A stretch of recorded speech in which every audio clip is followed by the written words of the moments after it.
Hello, what nuts, Humpty Dump Nuts, and we open the windows in here, so I'm distracted by a bug nuts. It is 12 p.m. Eastern Time, United States, in the United States, and this is What Chaos presented by Prize Picks, daily fantasy sports made easy. Use promo code What Chaos for a first deposit match up to $100. Pete Blackburn, Sean DePaz, DJ. Sean, you said that we're not late? We are not late. The show started at 11:59. We didn't start talking at 11:59, but the show starts when the countdown starts. The show starts when Dave starts. They didn't get these pipes. The show starts until... when I start it, and I pressed the button to go live at 11:59. I see. You don't want people to think that you failed or you fucked up. I don't think that you failed or you fucked up. No, I don't think I did either. I mean, obviously we all could do better, and we could be the show. Like, we could have you start talking at 11:59. If anybody here doesn't want to always do better, they are free to join the bugs and get the fuck out of here. I will say, anytime that we are late, it is never Sean's fault. Sean is always ready to go. We sit down a little late. Pete's a late bathroomer. I'm gonna fucking out him. You're a late bathroomer. Pete definitely is a late bathroomer. But again, the show started, the countdown started at 11:59 a.m. But I also think that you have to adjust to my habits. That is true. Pete's the star. So just start the show without you? Question mark?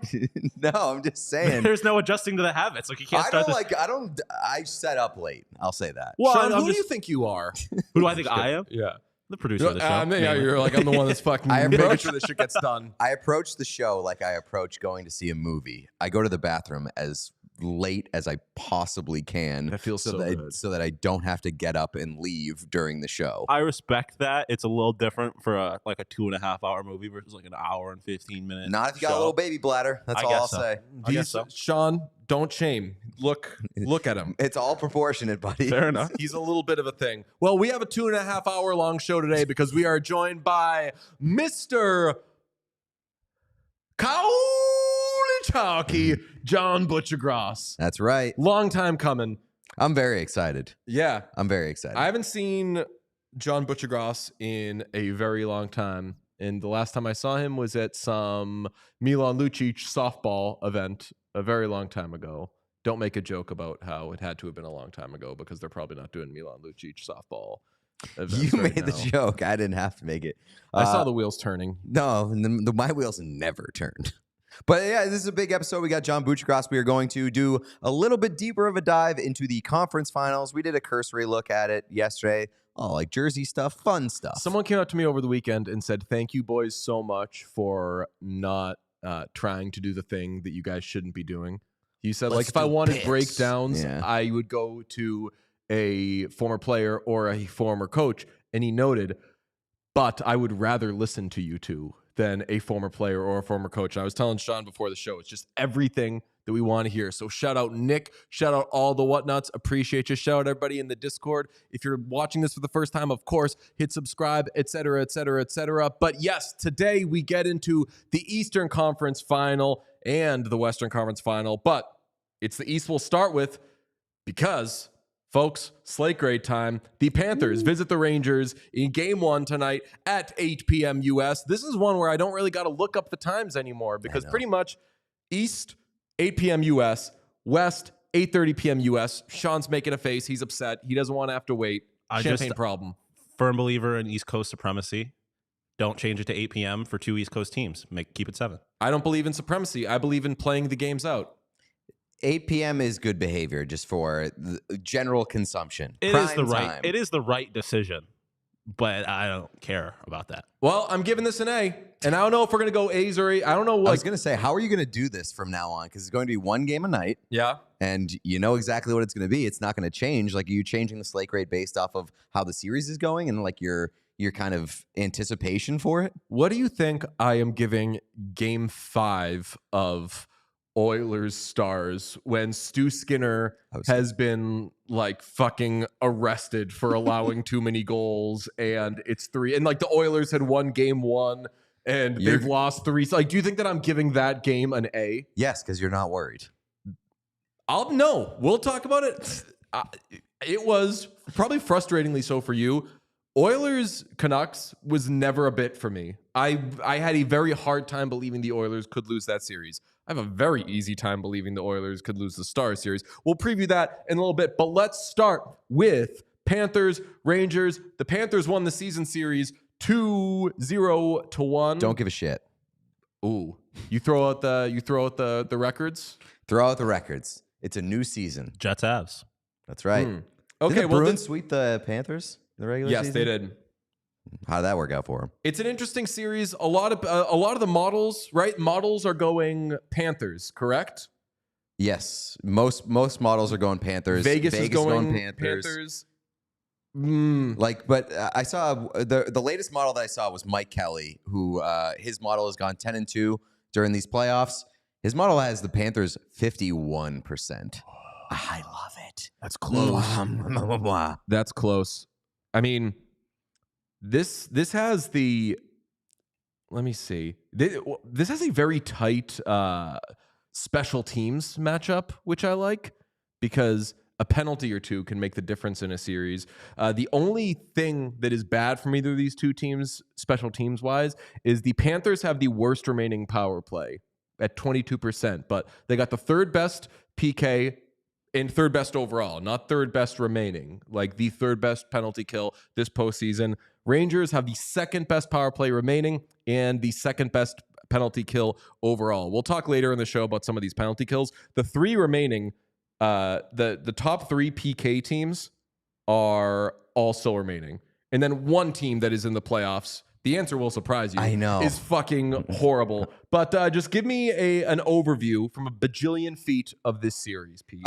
I mean, I think this is going to be a great series. Like, both these teams have a good amount of mojo. I think if like we're putting mojo rankings, Rangers got more mojo, right? Rangers are fucking cruising. Panthers have untapped mojo. Untapped mojo? Yes. They've left some mojo in the jar. Because of Matthew Tkachuk, because of Carter Verhaeghe, Yes. because of maybe Sergei Bobrovsky, who hasn't played his best yet. Too quiet. Yeah, that's fair. That's fair.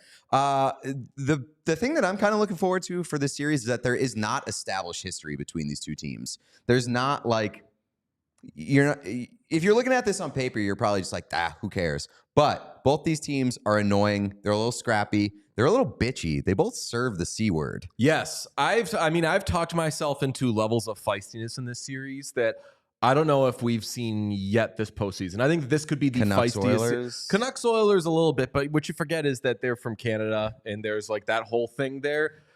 As you said, there shouldn't be any like Panthers Rangers thing aside from the fact that they're the two places that Americans want to go when they leave their teams. If they like pull a why can't I think of the Harvard kid who if they pull like a Jimmy Vesey, Adam Fox, they want to go, or Adam Fox, like they want to go to the Rangers. Mm-hmm. If they're in say a Calgary and they're like, get me out of this market, I want the exact opposite of it.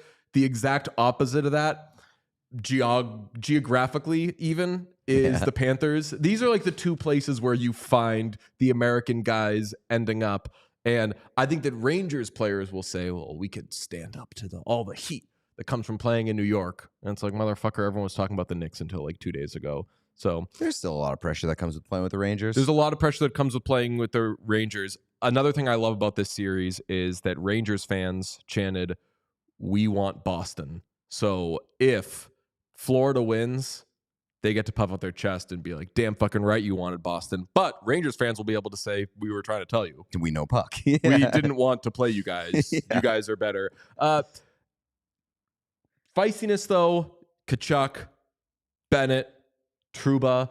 I like that. Rempe. I love that letters are worn by the shits in this series. Tkachuk, Trouba. Yeah, but calling Tkachuk a shit is a little unfair. Like, that's like calling Marchand a shit. It's true, but they're also very good players. They're not Carter Basically, Garland what I'm there. saying is that Jacob Trouba probably shouldn't have a letter. You're right. That's one of the weirder captains in the NHL. That is an inexplicable captain. You think it to Adam Fox? Panarin? Like Zibanejad? I'll tell you what, we're going to, in this episode, we're going to give our 10 best players remaining in the playoffs. I have a lot of players in this series on there. A lot. Yeah, more so than the other series, which is crazy because there's some big superstars out west. How can the Rangers win, would you say? How can the Rangers win? I just think goaltending is probably number one. Igor Shesterkin is the best goaltender remaining in the playoffs. And like we mentioned, Sergei Bobrovsky hasn't been amazing. I still think that he can be. He has his flashes, has his moments. The special teams, I think, is another big one for me. You mentioned they have the second best of power play and PK left in PK overall. Yeah. So, like, special teams is a big one.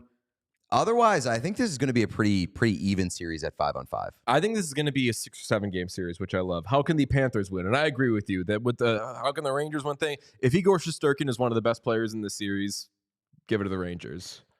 Panthers will win if their top 6 comes alive. And I think their top 6 is where they find most of their money offensively. Like, I have no hesitations about Sasha Barkov and the way that he's playing and how he's running his line. Really, it's that second line, like Lundell, Tkachuk, Verhaeghe.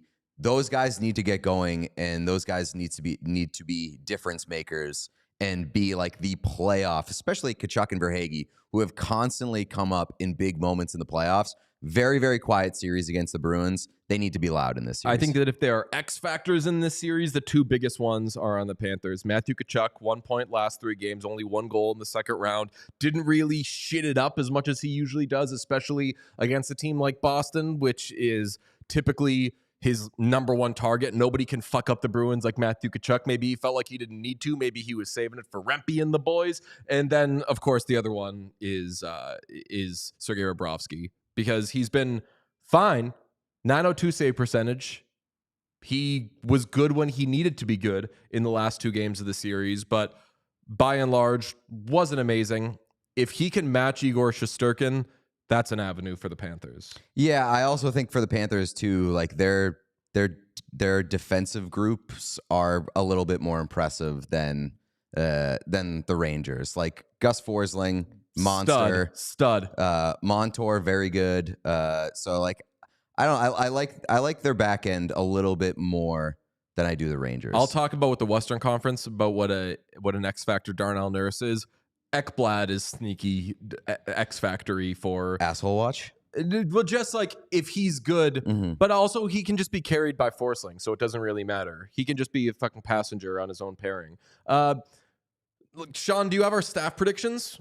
We're doing staff predictions this round because ESPN does them, and they are so well received. So Pete has the Rangers in 5, the Rangers in 6, the Rangers in 7, the Panthers in 6, and the Panthers in 7. I've got Rangers in 6, Rangers in 7, Rangers in 5 as well, Panthers 5 and 6. Sean's got a nice little potpourri there. If you had to pick one of those, what is your favorite? I like the Rangers in 7. I like Rangers in 7 also, and. Can we get a little? Can we do a little like bias reveal?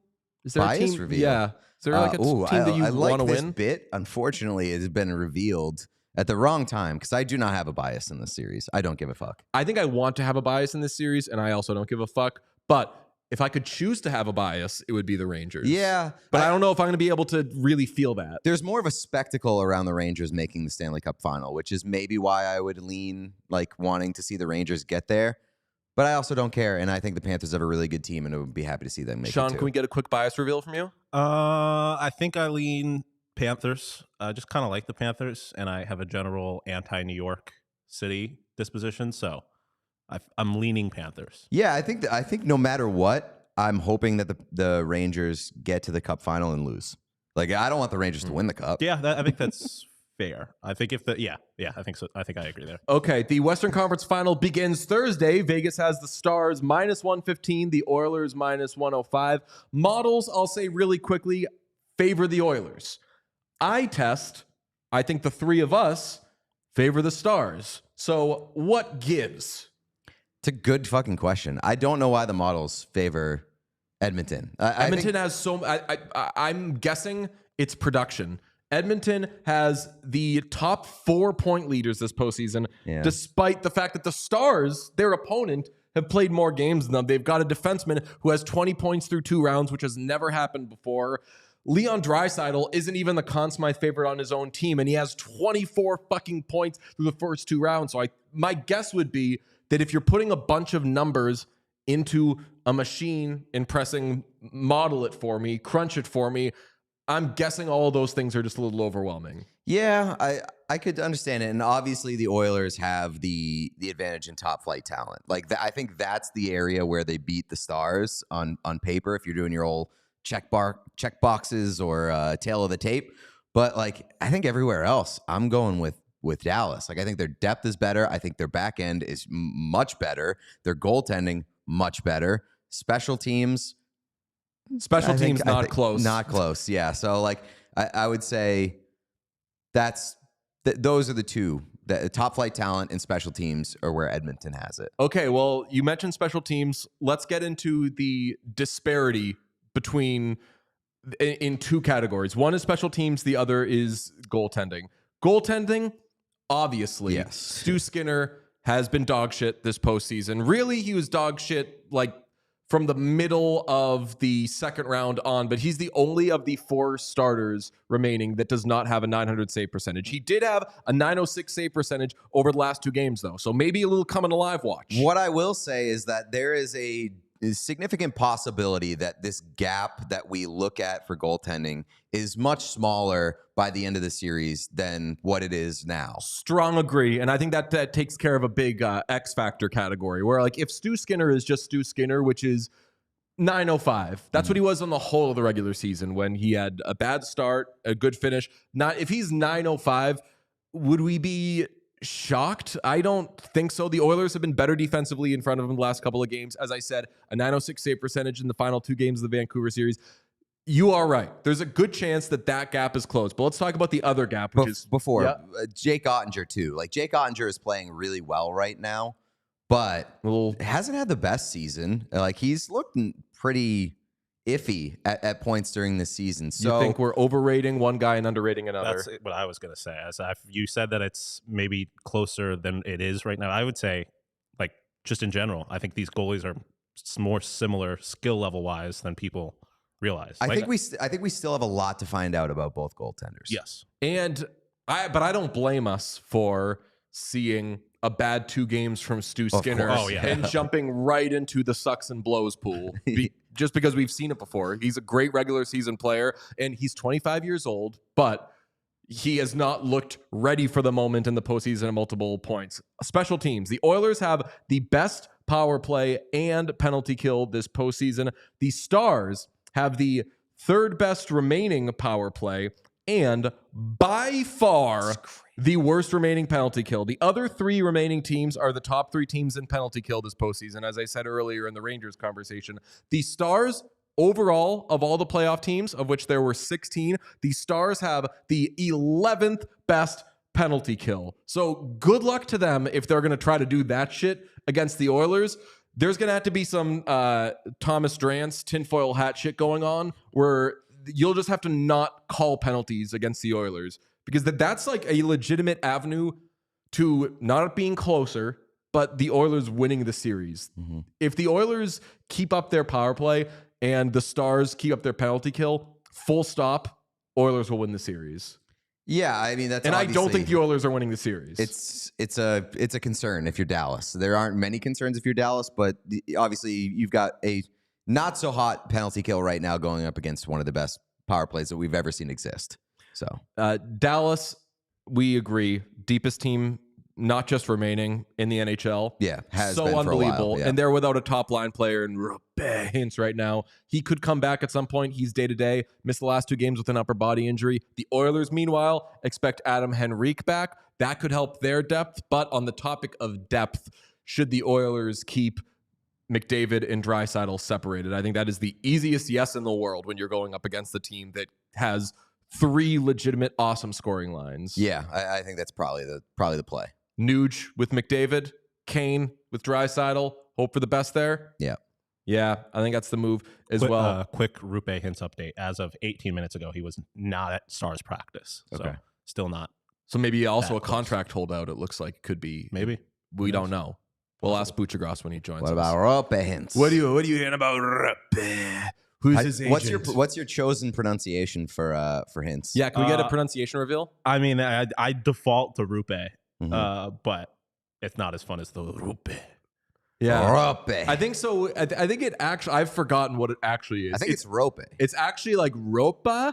Ropa? Or yeah, that was a Finnish person made a video being like, "Here's how you actually say Ropa Hintz." But the thing is, you could say, "Hey, I'm whatever. I'm Armenian, and this is how you pronounce this person's name." They may have Americanized it. Like you don't speak for that person. So I think we have to do what Jack Edwards used to do. Great behavior. Would go up to players in the locker room with his phone, record them, and say, "Could you please say your name?" Awesome behavior. The guy didn't fuck up names unless Brad Marchand decided to be a dick and change his name every 3 seconds. I do think that Rupe has been bastardized. Like that's Americanized. Rupe does sound like that's not what that's not what God intended. That's what Hockey Reference has. Emphasis on the Rupe. Rupe. So they really lean into it's like Rupe. Capital ROO. Okay. How can the Stars win, Pete? Just by being the Stars. By being the most adult team in the series. I think that's how the Dallas Stars win. When you get this deep in the playoffs, I think very oftentimes the team that makes the fewer amount of mistakes wins the series. And between the Oilers and their defensive deficiencies at points and their goaltending and how shaky it can be, the mistakes that they make on the back end, I think, can run them out of the playoffs. And that's how I see Dallas winning the series. Miro Heiskanen, haven't mentioned him yet. Absolute stud. Dog. They have, I'd say that each team has one really good to great defenseman. Matthias Ekholm has been awesome for the Oilers. And Evan Bouchard is just a kind of different player than what you would call a great defense man. Yeah, but what about when Jamie Benn cross-checks Matthias Ekholm in the head? That is true. That's going to, are they going to finish the job that Vancouver tried to do? Vancouver eventually gave up on that. Weird behavior from them. And then they were like, we'll just focus on getting 3 shots on net. Yeah, they had, smart. How can the Oilers win? McDavid and Draisaitl just become fucking ungodly, and you get some satisfactory performances elsewhere. Like, I really do think the path for the Oilers, it seems extremely elementary to say, but you have the 2 best players in the world. They need to play like the 2 best players in the world, or 2 of the best players in the world. They need to play like 2 of the best players in the world, and the rest of the guys just need to do their fucking job. I think there are 3 X factors in this series. One of them obviously is Stu Skinner. As I said, the only remaining starter who does not have a .900 save percentage this postseason. Darnell Nurse is a big-time X factor in this series. If Nurse Desharnais, and you heard that right, it's not Nurse Cece. Good job, old Chris. If Nurse Desharnais is a stout second pairing, that's how you fucking counter depth with actual good defense. And the other one we haven't mentioned, a favorite of ours, Joe Pavelski. 3 points the last 2 games. Hey now, look who's waking up. Old grandpa rising from his nap. If Pavelski is Pavelski, and I don't mean vintage Pavelski, I mean regular season Pavelski, then depth can be overwhelming. I like what you said, though, about McDavid and Draisaitl, where we talk about the depth and how much Dallas has. McDavid and Draisaitl are both, well, there's nothing you could do about They're it. depth Players. killers, yeah. There is just like sweet. You're gonna sick a top pairing and a top line against us. It doesn't fucking matter. I'm so good that I could do whatever I want to you guys. It's like when 2 countries are at war, one of them has a nuke and the other one doesn't. Does the winner of this series win the cup in your estimation? I'm not going to say that. No, I think that I would lean that team that gets through, but I don't think that they necessarily win the cup. No. Okay, well, the sun has been shining, which is very nice, and I wear Shady Rays when I take strolls, which I did yesterday. I wanted to go rollerblading. They're in my car. I want to go rollerblading, but my tummy hurt from all the stress eating that I did during the Oilers Canucks game. So I just had to go for a walk instead. And I kept my Shady Rays on. It was the best. And if somebody came, if a rotten youth or maybe even a magpie came down and took the shades from my face, it would be okay, because Shady Rays has a lost or broken replacement plan thing where if those things are gone, you're all set. And if you don't love your shades, you can exchange for a new pair or return worry-free within 30 days. There's no risk when you shop. Their team always has your back with personal and fast support. Love me some Shady Rays, the best shades in the business. Exclusively for our listeners, Shady Rays is giving out their best deal of the season. Postseason, I should say. Head to shadyrays.com and use code AC35 for 35% off polarized sunglasses. Try for yourself the shades rated 5 stars by, get this, over 300,000 people. Look at that. Also want to talk about our friends at AG1, because taking care of my body, very important. DJ, how are you taking care of your body? I took a walk yesterday. There you go. You could also take care of your body by doing that old AG1. I did that this morning. 1 scoop of green powder right in the water, shake it up. It's a perfect way to start your day. Get your day off on a productive note, because AG1 takes care of your gut health, your immune, and your brain health. So it's a nice little supplement that supports healthy aging and gets you going, gives you a little bit more energy, get yourself through the day. And with these late playoff starts, you might need that energy. Again, it's super, super easy. Just 1 scoop, mix it in water once a day, every day. You're good to go. Daily dose of vitamins, minerals, pre and probiotics, and more.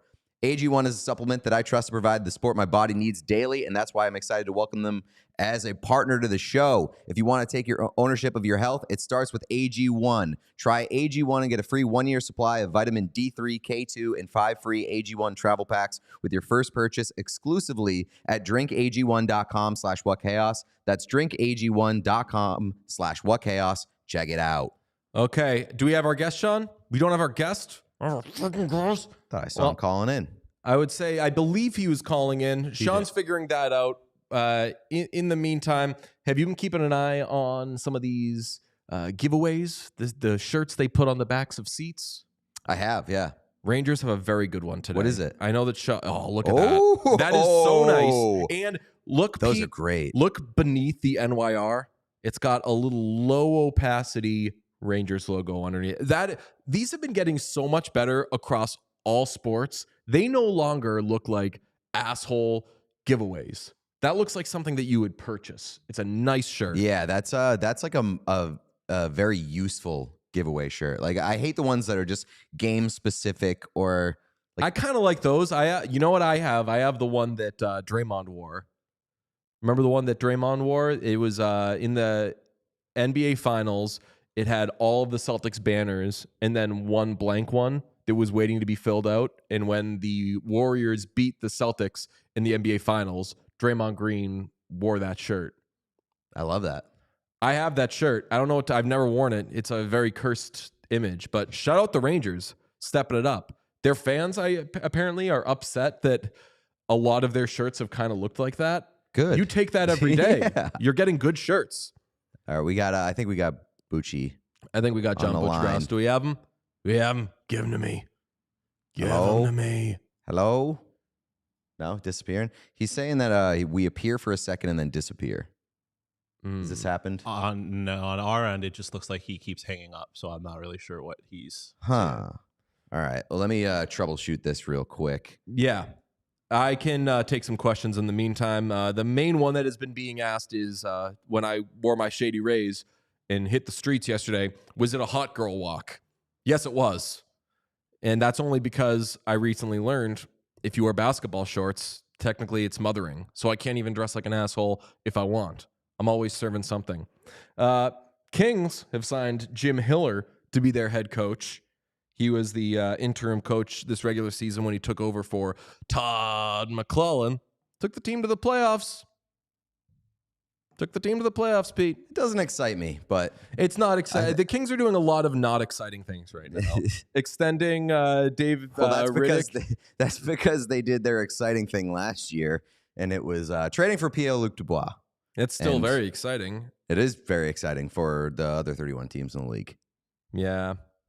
Well, someone asked, is it a white boy summer, DJ? I, like most, was turned off when Chet Hayes tried to do the white boy summer thing. I assumed he would be well-intentioned, but the heat's too hot on white boys for good reason that I was like, don't call something white boy summer. And then he explained it, and I was like, all right, if you're going to be... Right, he's like the Joey Swole, where it's like, if you judge it based on its sole appearance, it's not like, great. It's not amazing. You can jump to conclusions. You can maybe let some stereotypes take over. But then you listen to the message behind it, and you're like, oh, okay, I'm riding with this guy. Like if I were a kid and on my way to school, I was like, hey, Mom, thinking it's going to be a white boy summer, she'd be like, I'm holding DJ back from school today. I'm not going to let him talk to people. Sean, what do you want to do about Bucci? Because I'm not sure what the... I don't know. There's nothing on our end that we can do about it. Does he have another means of contacting us? It seems he's trying to do it on a phone. Could he do it on a computer? Let me check. Can continue to preview the Western Conference. Somebody asked about Chris Tanev. Big get. Big get. It's going to help you neutralize those stars. Tanev is a big one. He's like the like Forsling West. I like Forsling a lot more. Well, I mean Tanev is just like older. Yeah. So I don't know. Like those two are both big keys. Getting some New England Revolution questions, which I love. I wish that questions about the New England Revolution right now could be more positive, so I'm going to decline to answer them. Do a Porches read in the meantime? No, there's things that we could do in the... Yeah, I'll tell Bucci, like, maybe I'll just forward him your number or something and see if you guys can figure it out or whatever. Yeah, I mean, there's nothing on our end to be done. So this is the first time that we've ever had a real can't make it work kind of guest situation. Sean, do you have the Bruins on the plane? Yes, I do. Oh. Toss that up there. This is the Boston Bruins after being eliminated by the Florida Panthers. And that's Brandon Carlo, who I didn't think swore, rolling a golf ball down the aisle of a plane, really the length of a plane, yelling, yeah, fuck yeah. Didn't know that he swore. Shout out Brandon Carlo. Is this good behavior overall? Yes. Huge fan. It's like 80% good behavior. I love it all. It's bad behavior because don't roll golf balls on planes. Do whatever you want after you get eliminated. There's always a story like when the Bruins beat the Lightning in Game 7 in 2011. Everyone was like, Dwayne Rawlson was drinking whiskey after the game. It's like I would drink whiskey forever if I had to fucking put up with that. Anyway, are we joined now by John Buccigross? I can see you. Yeah. Whoa. What's up? You are you're really going for it. You look very good, John. Well, you fucked up my entire day as I had it scheduled. So I'm trying to squeeze you in before I get down to the gym. Oh, so nice. I wasn't going to change. I probably should have been classed it up a little bit for you guys. Oh, no, I love this. One of the things I was going to ask you is when did you get hot? Because you were always, do you have the shot, Sean, of like the Buccigross that I always knew on SportsCenter? Folks, take a look at this guy. He was still, I would say you were a babe back then, but it was a different type of babe. Now you're like actually a hot guy. When did that happen? I was 31 years old there. Really? I don't know what to tell you. Yeah. 31. Just a baby. No, you looked good then. Hey, congratulations on having the best call of the postseason so far when Cody Ceci scored and you yelled, of all people. Incredible. I hear it's billboards up in Edmonton now with a picture of him with his Halloween costume on, of all people, ...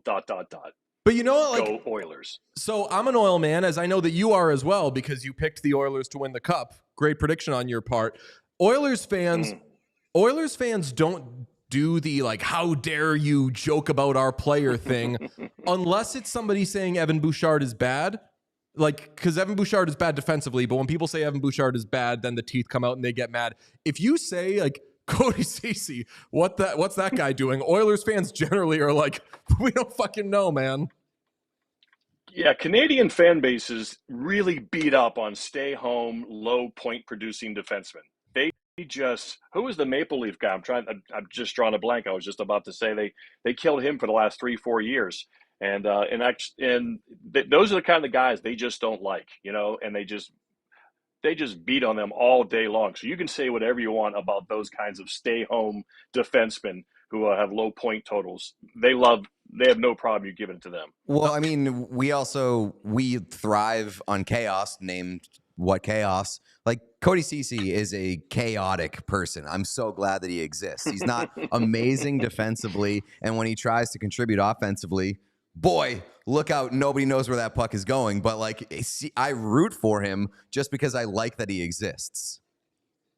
So I'm very happy. And yeah, and I'm bullish on those kinds of guys. I always think they're going to do something because he comes down the wall hard, that right-handed shot guy who just comes down the wall and tries to pinch and keep the puck in, and then he's retreating the other way. And yeah, I can't believe I can't think of the Maple Leaf guy. You guys got to know him. He was there the last couple of years, and they beat on him all the time out there in Toronto. No. I might be thinking of Cody Ceci, but there's another guy just like him. I was thinking that too. I think I'm thinking Cody Ceci, but there was somebody else who was there like the last. Klingberg.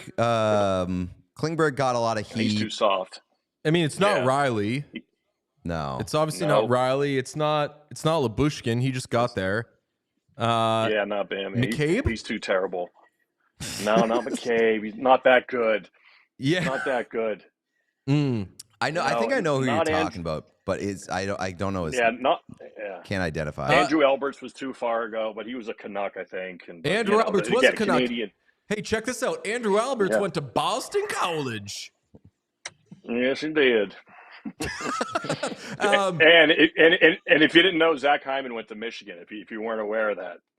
Oh man, so I said on yesterday's show I yelled at you during the game. So famously, I was not worried about the Oilers in this series.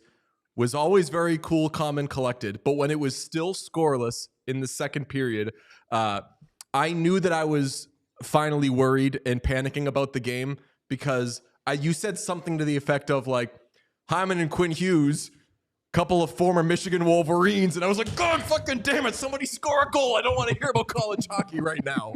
That's what you needed. That's what you need. Well, I had Phil DiGiuseppe in the holster because he played 3 years with Zach Hyman. So I had that in the holster, never brought it out and shot it, but it was ready. DiGiuseppe and Hyman were teammates for 3 years. Can you tell me where I went to college by me giving you one name? Let's see if you can do this. All right? I'll try because I don't know where you went to college. Jamie Fritsch. Oh, no. Just going to come right out and say no. Kevin Regan. Still no. James Van Riemsdyk. Must be before my time.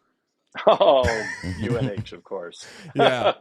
I called his games, and maybe I called the other fellows' names too, but I can't remember. But yeah, I had a Manchester, New Hampshire regional. In fact, I think it was BU's national championship year, somewhere around there that I had one of Reamer's games in college.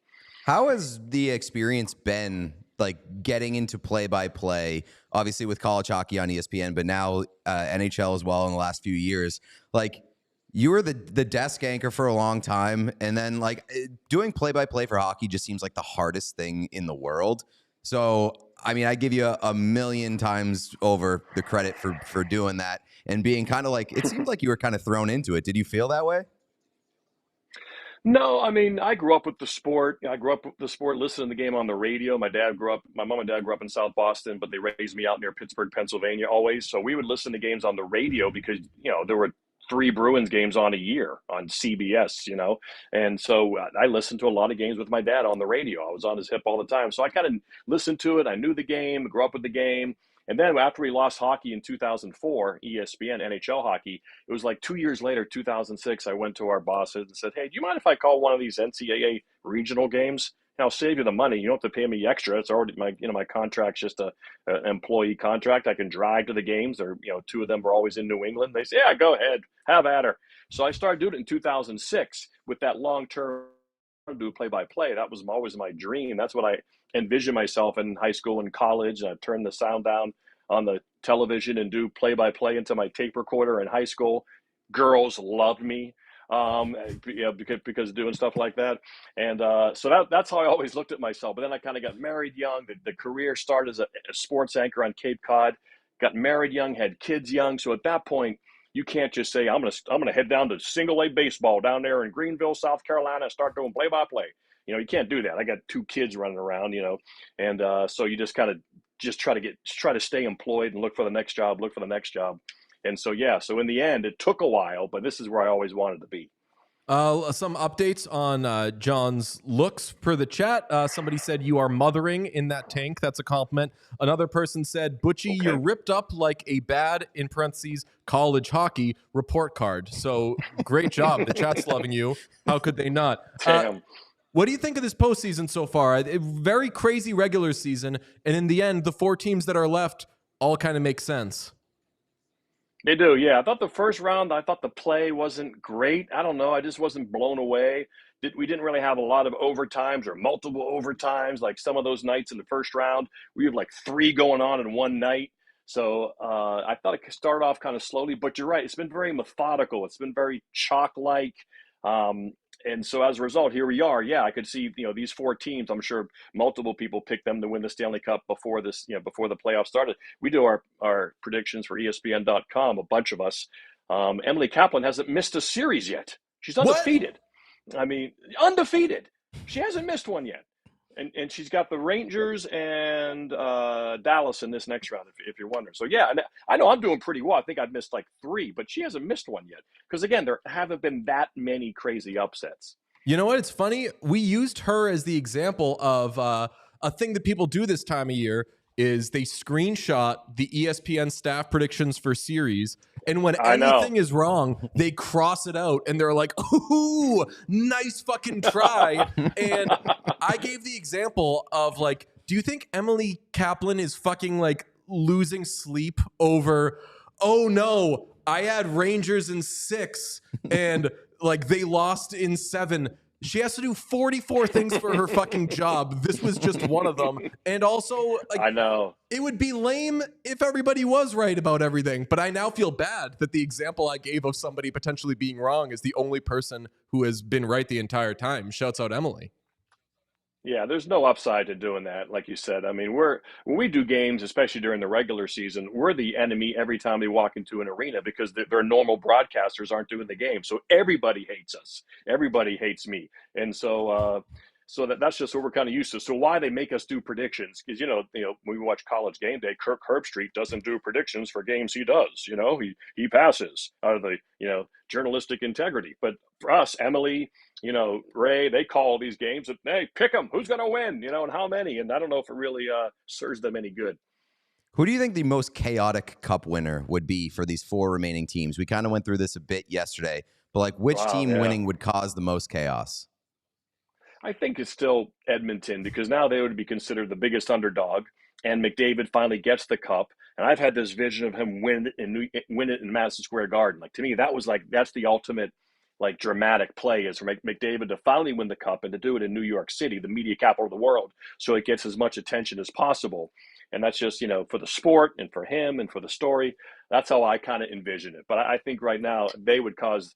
I think Dallas is like probably the most boring pick because people think they're going to win, and they probably maybe have the least charisma right now.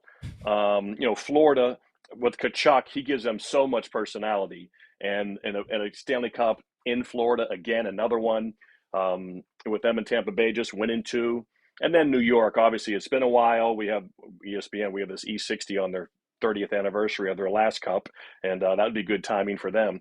But, New York's always going to bring a lot of juice and a lot of energy to it. So, yeah, they all have their own storylines. And it's nice that, like I said, whether they haven't won one in a while or they've never won one or McDavid's never won one, there's something, whoever wins it's going to be pretty cool for their fan base and for their fans. I think it's a very good snapshot of it. And I think we all agree that Edmonton would be the most chaotic and that Dallas, because I've gone from loving how adult Dallas is to hating that everyone understands that Dallas is adult, because then it's just not as fun anymore. But now that you got even more of the kids playing well and that they're kind of doing it without Joe Pavelski, I can talk myself into it being a little more all over the place and there being less structure there. And you mentioned like Dallas having the least amount of charisma, and I think that's a very appropriate way of describing them.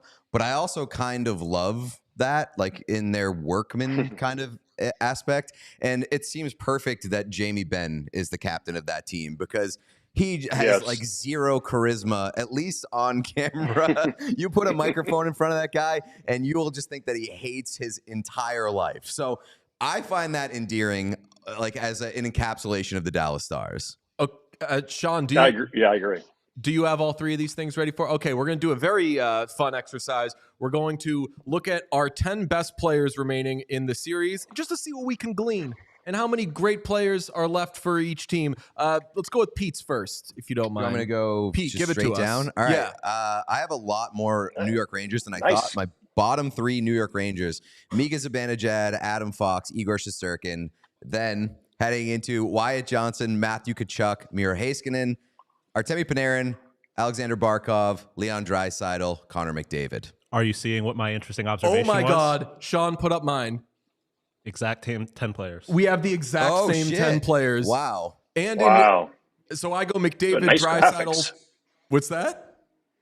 Those are nice graphics. Those are sharp. That's all our guy, Sean, man. Sean. Sean DePaz. We call him Hookah Pekka Luukkonen because he's always smoking that pipe. That's the first time we've ever said that before. All right. McDavid, Draisaitl, Panarin, Fox, Barkov, Shesterkin, Wyatt Johnston, Heiskanen, Tkachuk, Zibanejad. Yeah, Pete, we have the exact same 10 players. So what we glean there is 4 players from the Rangers and then 2 from everybody else. When we were talking about the Eastern Conference, Pete, I said, now I have them a lot more in this series. And you were like, yeah, so fucking weird. Let's look at Buccigross's. He's got, all right. So this is the first list that we have that does not have 4 Rangers. He goes McDavid, Draisaitl, Barkov, Tkachuk, Roope Hintz, Adam Fox, Miro Heiskanen, Gus Forsling. I love the inclusion there. Yeah. Shesterkin, and the only one of the 3 of us that has Zach Hyman. Give us some thoughts on that rundown, Bucci. Well, I think we both agreed 1-2. Barkov just had the best series of his career. He's really changed. I've been pretty constructively critical about him in the past, how he's been a non-factor in playoff games. In the first run, I saw a little more forceful guy, and then against the Bruins, he seemed to enjoy the chaos and enjoy the battle, and now that makes him a completely different level kind of a player. So that's why I kind of shoved him up there. And Hintz, if healthy, is a 200-foot monster. He kind of like Barkov, a little more flash. He'll score more goals, too. He's a 30-goal scorer. Barkov doesn't score as many goals as he used to. I think he's really focusing on defense. So he's big. And I think Heiskanen and Forsling are so close together. In fact, if it was in the salary cap world, I would take Forsling over Heiskanen because he saves you so much money. He gives you another $5 million player that you can take, and they're so close. Heiskanen a little more offense, but Forsling's right there with him. And Adam Fox is just an absolute genius playing hockey. He's unbelievable. To me, he drives that whole team. He's their most important player. I really do think that. And Hyman, he leads the league in goals. He's been a playoff monster since he got to Edmonton. Just stupid offensive numbers, Gretzky-like in terms of scoring goals. So it's the most important thing in hockey is to score goals. You can't win a game without one. So that's why I figure you got to have the goal scorer in there, at least at 10. And for somebody who smiles as much as he does, we are seeing a lot more of the sandpaper and that the other things that would accompany being a net front guy. Like there are net front guys who I'm thinking of like Swedish guys like Louis Eriksson who were great in front of the net, but they weren't there. They were there more for finesse and tipping pucks and everything. Hyman is a little more of the get in front of the net, piss off the goaltender, but you don't always see the rest of like fucking with defensemen and getting everybody mad. The Vancouver series, even like the end of the Kings series, he was like, this is what I'm here to do. And I bet he does that a ton against Dallas. Well, I also bet in the over the course of a playoff run, like the onus is on the other team too to get him out of that area because they know that's where they're going to score a bunch of goals. I'm very glad that at least one of us included Roope Hintz in that list because at his best, and I really hope that he's in the series, he is one of the most exciting players in the entire league. He may not be on like a McKinnon, McDavid, like when he gets a full head of steam kind of like going down the ice. Right. But he is in like the next tier below, I think. And you can kind of see the wheels spinning and you're like, oh shit, he's going. and it's going to be a problem. So I really hope we get to see some of that in this series, especially going up against McDavid on the other side. Yeah, I've been lucky enough to have a vote for all the awards, that they give out every year, he's been my number one Selke guy for 2 straight years. Wow. I mean, another thing that I'd like to take away from this is all 3 of us had McDavid and Draisaitl 1-2, which I would expect. If this were basketball, you have the 2 best players in the series, you should win. If it's baseball, if you have the 2 best starting pitchers or whatever, you should win.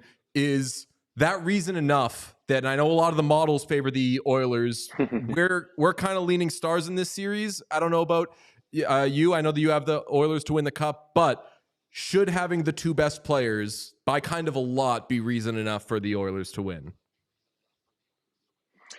Yeah, not really. It's only 2 out of 20 guys who dress, and that's really just not enough in this sport. I actually think Dallas will probably win too, as it's turned out, when you look at their depth and how Johnston has really kind of emerged as like an adult playing playoff hockey now.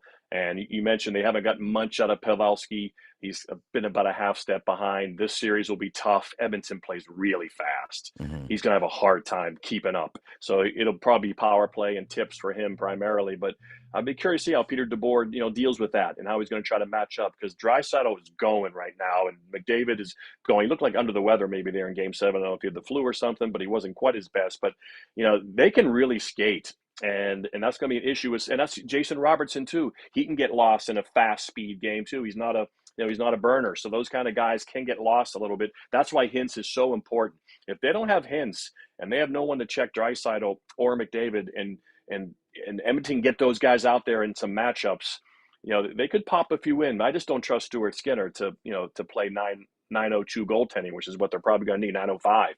He's been a sub 900 guy the last 2 years, and you do that, they got no chance. You can't win that way. Breaks my heart. I'm such an Oil man. I need Stu to be something, but you're so right. And I don't know if there will be a point at this series, even if he gets off to a good start, where you're not waiting for the other shoe to drop there, and that's just not something that Dallas has on their end. Like if Ottinger has a bad couple of games, that he's Jake Ottinger and that he'll probably bounce back. If after even that bad goal in Game 2, I want to say for that Skinner allowed, you're like, you just got to get this guy out of the series. But who knows? Maybe he returns to what he was in the regular season. Before we let you go, I wanted to ask you, what did you think of Morgan Geeky's season? Really? I'll tell you, and I was really impressed in the playoffs. I didn't think he had that in him. He had a little bit more jam than I thought. Still pedestrian numbers. Can't be your number one center. Probably a third-line guy. But you win. It's a beautiful day here in Plymouth, Pete. You want to play Pine Hills anytime, you let me know, and I owe you 18. You could even bring a friend, too, like the guy to your right, if you want. I'd caddy. Oh, I would love that. That would be incredible. That sounds like a disrespectful thing, but whenever I go golfing with friends, I'm like, oh my God, I'm so sad. Let me stay. I'm not good at golfing. And they're like, DJ, you're not fucking good at anything. Relax. We're not upset by this. The worst thing to be is the person who is like nervous about ruining somebody else's golf round by not being great at golf. Because if the other, but if the person that I'm golfing with is mad that I'm not good enough, I know that they're being an asshole, and it reflects poorly on them. But in my experience, when people golf, they're assholes. The reason I don't golf, John, is because I'll go golfing with people. They'll slice one into the woods, and they'll be like, "Ugh." And I'm like, you're not fucking good at it. What did you expect to happen? Yeah. Golfing is the one area where people get this inflated sense of I'm supposed to be good at this. It's fucking hard, man. I bet do you have a good attitude out there? I bet you do. I have a good attitude until I just can't string anything together, and then I'm like, why am I even here? But I don't get mad. I'm just like, I should not play this game. So, I rollerblade instead. You want to come rollerblading with me, John? I love the rollerblade. We'll go around Castle Island a few times. Yes, buddy, that's what I do. I'll meet you for Sullivan's afterwards.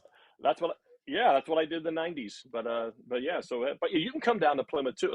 I used to be really good at golf. Now I'm just slightly okay.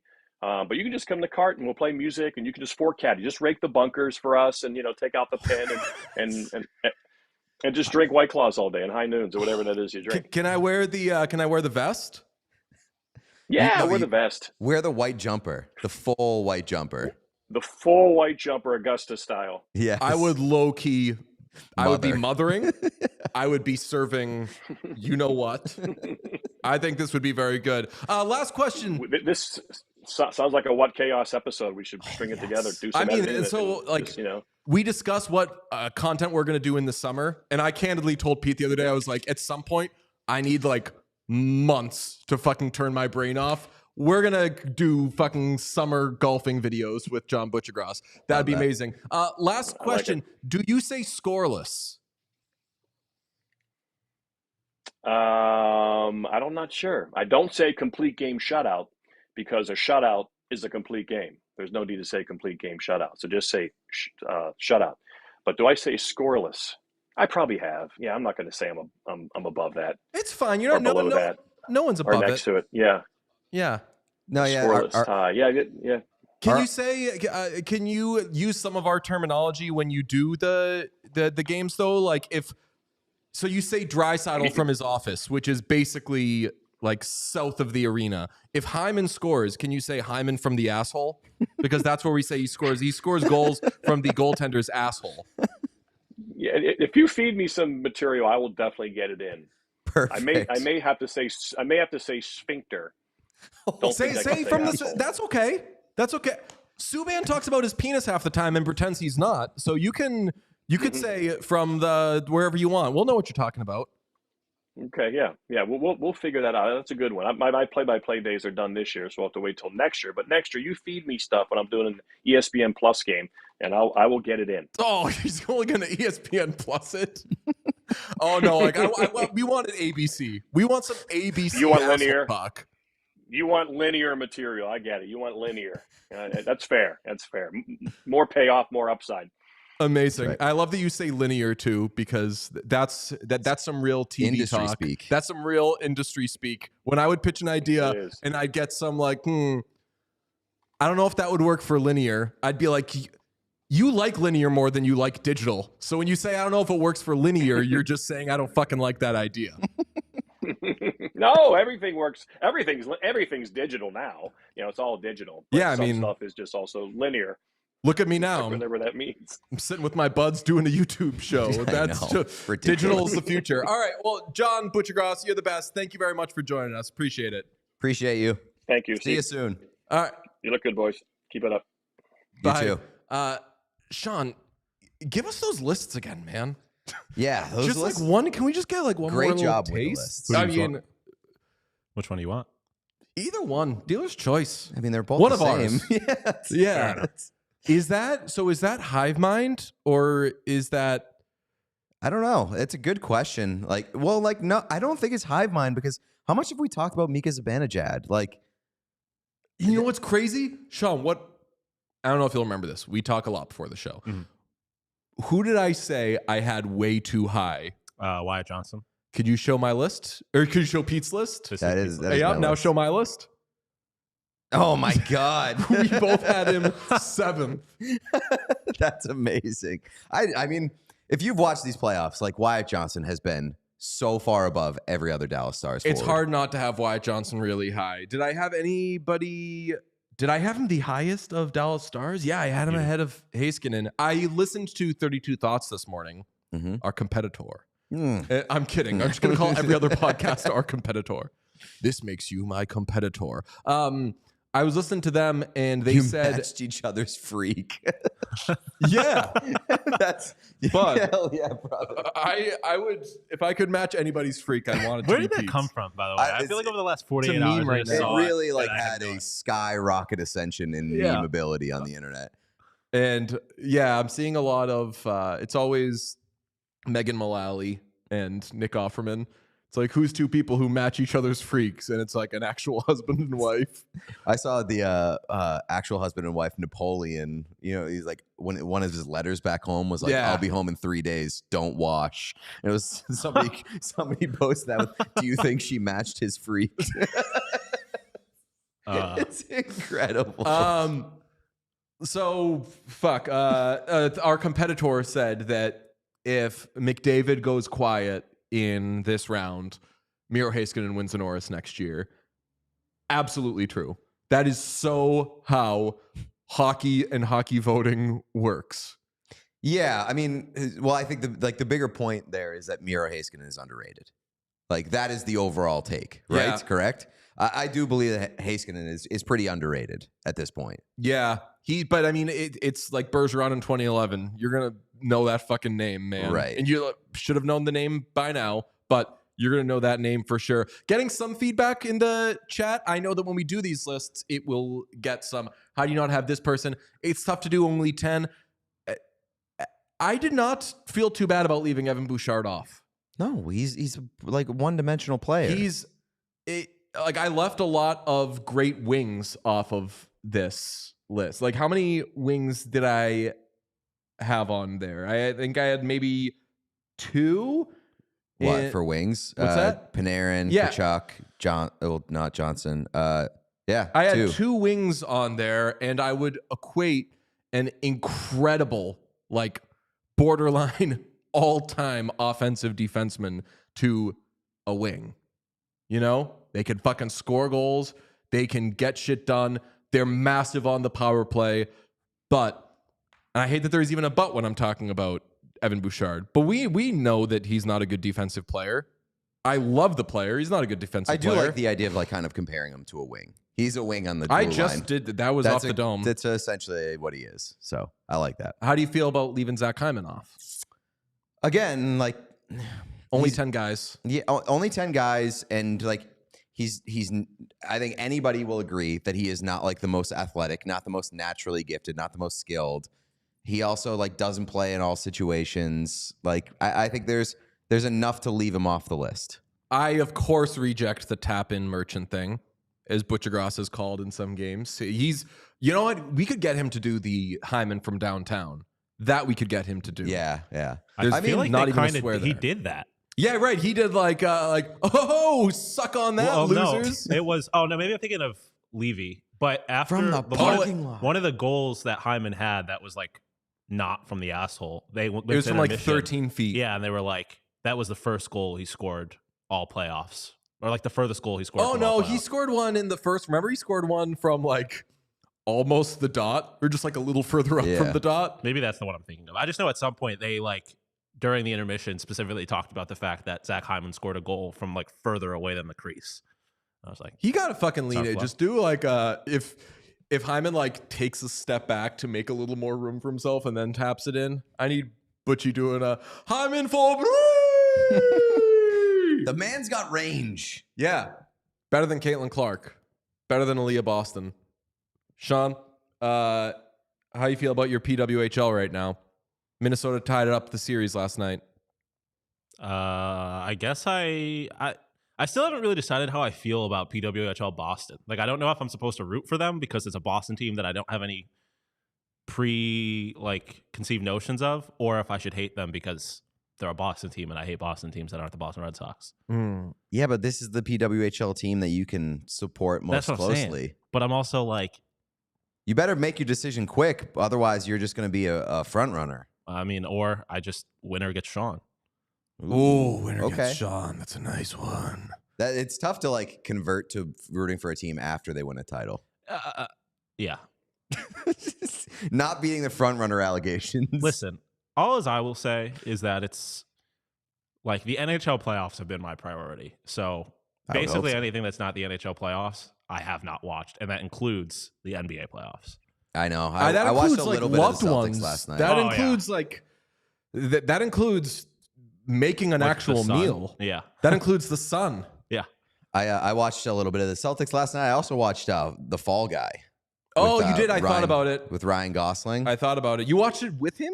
Yeah, I did. And it was nice. Incredible. I was so distracted. Did he dress up? But he had Mikey Day with him, and they were dressed up as Beavis and Butthead, and you were like, oh, guys. That movie, I'll tell you what, a real popcorn man's popcorn movie. Oh, well, then I'm going to go see it in the theater then. It is so dumb, but so elevated by everything else around it. So it's a 5-bagger. Yes. If you haven't seen The Fall Guy, highly recommend. Whoa, that makes me so happy. Yeah, amazing. I'm so happy that movie was I just keep enjoyable. watching There Will Be Blood.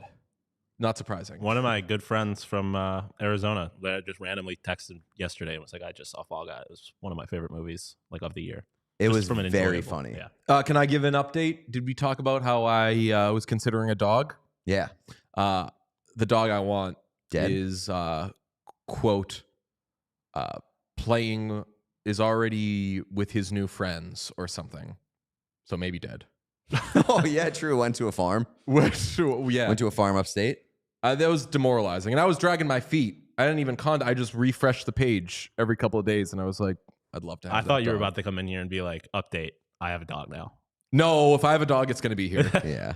So I was like, that's a crazy move. There would be I may start bringing Penny in. Penny could be, we still have Penny's station from That's the true, trade yeah. deadline show. Trad Zone. The Trad Zone. Yeah. Penny will be shacking up with me as of this weekend. Penny's moving in. Yeah. So Yeah, another dog. pretty big deal. Man. Very excited. You dog, you. Somebody in the chat said Morgan Freaky. I love Yeah, that. a lot of talk about things matching each other's freak. Love that. We should say when series are tied that the teams are matching each other. And this one is matching Rangers and Panthers matching each other's freak through one. We don't say scoreless. We say that they're matching each other's freak. Love this. Yeah. I mean, huge I fan. feel like Bucci could definitely work that into a broadcast. Yeah. Which Through would be one. hilarious because it wouldn't be until like next season. Yeah, the so meme in is so dead October, by he's going to be now. like, the Buffalo Sabres and New Jersey Devils are matching each other's freak in Prague. Back after this. That would be so good. All right. We're going to make sure that he says matching each other's freak. Did you notice? What did you guys think of Messier and Subban with "She Loves You"? Did you notice that? Oh, yeah. They found something that was a little goofy and they played it like 6 times. It was so uncomfortable though because so they said Arthur "She Loves," and Messier was like, you know the Beatles song "She Loves Me," yeah, which like even if you don't know the Beatles, everyone knows it's "She Loves You," yeah. Subban didn't know the song at all. I try not to do the Billie Eilish doesn't know Van Halen. What's wrong with her thing? Because young people just aren't going to know shit before them. Doesn't everybody stop speculating about what pets I would own, chat? I don't like it. Doesn't everybody, Sean, do you know "She Loves You" by the Beatles? Vaguely. I don't even know if I know it. I don't know the Beatles at all. Like the Beatles, Same.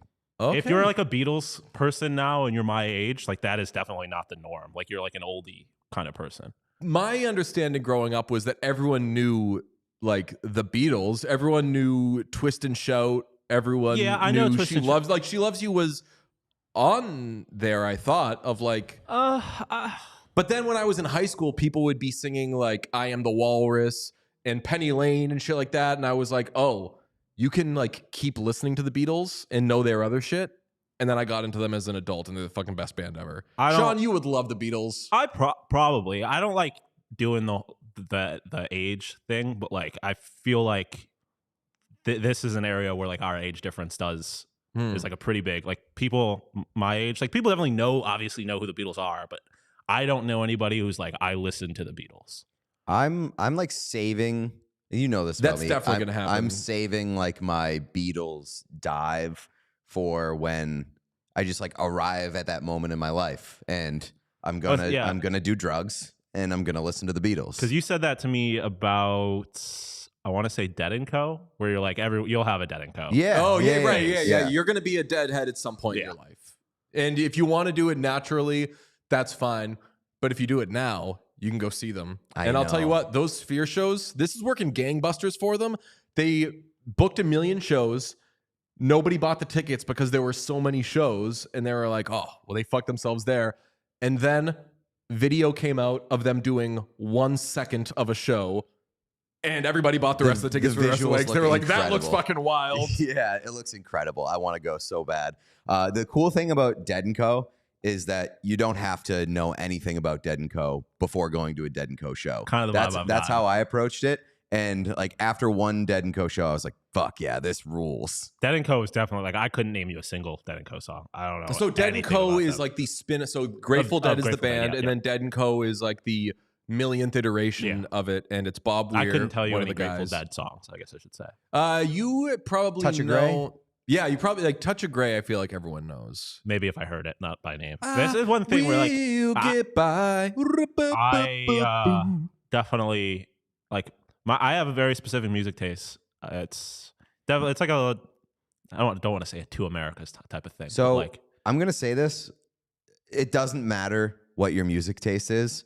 You're a vibes guy. If you go to a Dead & Co show, you will catch the strongest vibe. Oh, I believe that. Like, yeah, I think I would have fun at a Dead & Co show. It's just one of those groups that's like I've always known their existence. I know the imagery, the bears, all that, but don't know anything about them. And that's the thing. Even if you tolerate Grateful Dead, then you're opened to so many more clothing options in your life. It's amazing. You could wear I could use more tie-dye in my You could hike up those shorts a couple more inches if you want. You could do more tie-dye. You can recognize items at the Columbus Blue Jackets Pro Shop. They randomly had a Dead Grateful Dead shirt. I feel like I still don't have an answer on that. That's the one thing about Grateful Dead that's always been interesting to me is that just like it feels like they'll give anybody. Oh, they're hyper licensed. Like anybody could license thw the Bears on something. Right. Every professional sports team has some kind of Grateful Dead merch. And there's obviously maybe like a bit of a paradox there where you have this band that is all like hippy dippy and free and everything, but they sign a lot of contracts and like cash a lot of checks. Just make your money. Hell yeah. So you're a vibes guy. You're also a big capitalism guy. Are you not a big capitalist? You're a big. I understand capitalism. Yeah, and I don't understand. Don't act surprised when capitalism's kind of guy. The capitalism is so. That's the answer to the question yesterday. Where did the blank is blanking start? Yeah. Sean, the capitalism is capitalism. My friends were texting me today about like fees and stuff on ticketing apps. Which, by the way, if you use Game Time, you're going to know all that stuff before you buy it. And I was just like, all of my friends discovering capitalism for the first time. Yep. Not to bring this back to hockey, but the Grateful Dead tie-in. Did you see earlier this year? Quentin Byfield had a partnership with, I believe it was called Market, and they had like a Grateful Dead clothing line. I just sent you a picture of the thing, and they're awesome. The merch that they came out with for that. I don't know if it was like there's too many files on the internet now. Oh, is it like image files, like an AVIF file? Whatever is that? I always have to drag it into Photoshop to turn it into something. Yeah, there's like the WebM files now. Like too many image files on the internet these days. No, the worst one is the Web EP thing. That's what I was getting at. Yeah, like it those just means don't it's work. coming off Google, and I'm like, Google, we'll only meet you so fucking far, man. Did that not work? No, it doesn't. This is like Google is a little dumb sometimes. Just make all your pictures JPEGs or PNGs and let me copy stuff off Google Docs. Yeah. Like, just make that change. Yeah. I'm getting some music questions in the chat, and I'm not going to answer many, if any of them, but I will tell you if there are any curious deadheads in here. After this show, I will play one song for Sean just to see what he thinks, and it will be China Cat Sunflower, because that is one that typically gets people to get it, even if it's not their biggest. But you know what? Grateful Dead is not they're not like here's their hit kind of band. Again, it's a vibe. This is the vibe, man. Yeah. All right. Well, I think this should tie it up. We will. Oh, are we getting that pick? Yeah, I screenshotted it. Nice little workaround. So there. Yeah, it is. I mean that's awesome. And then you got the Bears in the background. Look at that. Yeah, like that. I want that sweatshirt so bad, and I think it was like $400. So, really? No, I don't think it was $400, but it was too expensive for me to pull the trigger on it. That's really, really good. Okay, well, we will watch tonight's game. If it goes into overtime, we will be streaming. I think it's going to be a good series, a good old series, and then tomorrow we'll be back getting ready for really the series of a lifetime. Before we get out of here, you know yes. what time it is. It's time to misdirect because we have super chats. Yes. So before we do the like spike, let's hit them super chats. Yager sent this one. I'm assuming it's Yager. Sent this one before the show even started. $1.99 super chat. Thoughts on Mark Spector going 1985 down cherry mode? Can someone tell me what Mark Spector did? I don't know what that means. Yeah, I don't know what that's about either. Then Michael Maroney. Sounds like I would rather not know. Anytime anybody asks me about like anything Mark Spector did, it's usually just like oh boy, and he doesn't come away looking great. So I'll just blanket statement say he probably didn't look great. And then Maroney just sent a $1.99 super chat. So Wow. Shout out, Michael. Hell yeah. What up, gangster? Appreciate it. And then, Appreciate Michael you. Maroney I think Michael Maroney sent a super chat because he had a lot of New England Revolution questions he wanted to ask. Okay. And then sent through, I don't know the answers to a lot of those New England Revolution questions. And also, I will say, in the interest of full disclosure, I collect a check from the New England Revolution to make some nice little content for them. So even if I knew the answers to some of those things, I probably would not want to disparage my my lovely boys. They're not having a good season, okay?